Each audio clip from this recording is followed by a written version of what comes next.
নবী সাল্লাল্লাহু আলাইহি ওয়াসাল্লামকে সারা জীবনে 15টা গালি খেতে হয়েছে। কয়টা? সিরাত পড়েন, আর রাহিকুল মাখতুম বইগুলো, এই ধরনের বইগুলো পড়ে দেখেন, 15টা গালি খেতে হয়েছে তাকে সারা জীবন। আমাদের নবীজির চেয়ে ভালো কোনো মানুষ আছে নাকি? সেই মানুষকে জীবনে 15টা গালি খেতে হয়েছে।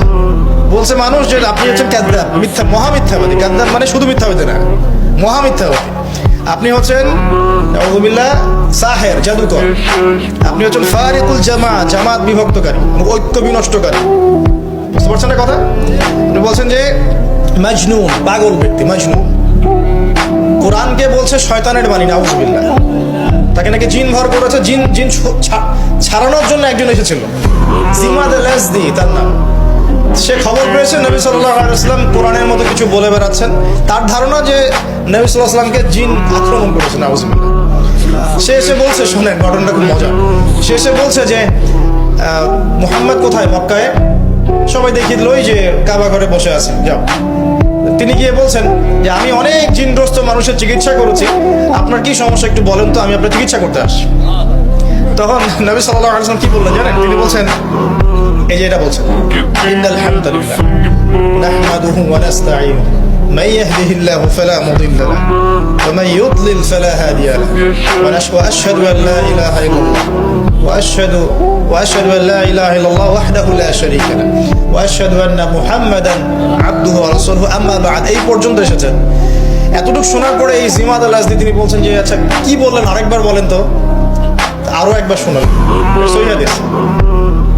আবার বলেন দেখি, আরো একবার বলেন, আবার তিনবার নবী সাল্লাল্লাহু আলাইহি ওয়াসাল্লাম এই কথাটা বললেন। কথা বলার আগেই যে হাম সানা পড়েছেন, কথা কিন্তু এখনো বলেন নাই, হামদ এবং সানা পড়েছেন। তিনবার বলার পরে জিমাদ আল-আজদি তিনি বলছেন যে আল্লাহর কসম, আমি জীবনে বহু জিনগ্রস্ত মানুষকে দেখেছি, জাদুগ্রস্ত মানুষকে দেখেছি, কিন্তু আপনার এই যে কথাগুলো শুনে মনে হচ্ছে যে সাগরের গভীর থেকে বের হয়ে আসছে। এবং দিনান্দিন তিনি কালিমা পড়ে মুসলিম হয়ে গেলেন। এটা বিখ্যাত ঘটনা, জিমাদ আল-আজদির ঘটনা। তো নবী সাল্লাল্লাহু আলাইহি ওয়াসাল্লাম সবচেয়ে পবিত্র চরিত্রের মানুষ হওয়া সত্ত্বেও তাকে জীবনে 15টা গালি খেতে হয়েছে। আমি আরো পড়েছি, স্টাডি করেছি, দেখেছি তাকে প্রায় 16 বার হত্যার চেষ্টা করা হয়েছে। কতবার? প্রায় 16 বার। মক্কা মদিনা উভয় ক্ষেত্রেই। মক্কার তো নির্যাতন আপনারা জানেনই, গলার মধ্যে চাদর পেঁচিয়ে দেওয়া হয়েছে, পিঠের উপর নাড়ি ভুড়ি চাপিয়ে দেওয়া হয়েছে, হয় না? একজন থুতুও দিতে চেষ্টা করেছিল নবী সাল্লাল্লাহু আলাইহি ওয়াসাল্লামকে। আল্লাহ নবী তখন বদদুয়া করেছিলেন একটা, যে আল্লাহ তোমার জাহান্নামে যে কুকুরগুলো আছে এর মধ্যে একটা কুকুরকে এর পিছনে লেলিয়ে দিও।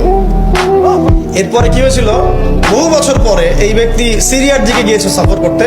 হঠাৎ রাত্রেবেলা দেখে যে তার তাঁবুর বাইরে বাঘ হাজির, একটা দেখতে পায়, কোত্থেকে আসলে কেউ বলতে পারো না। এবং এর হাতেই তার খালাস, একবারে শেষ।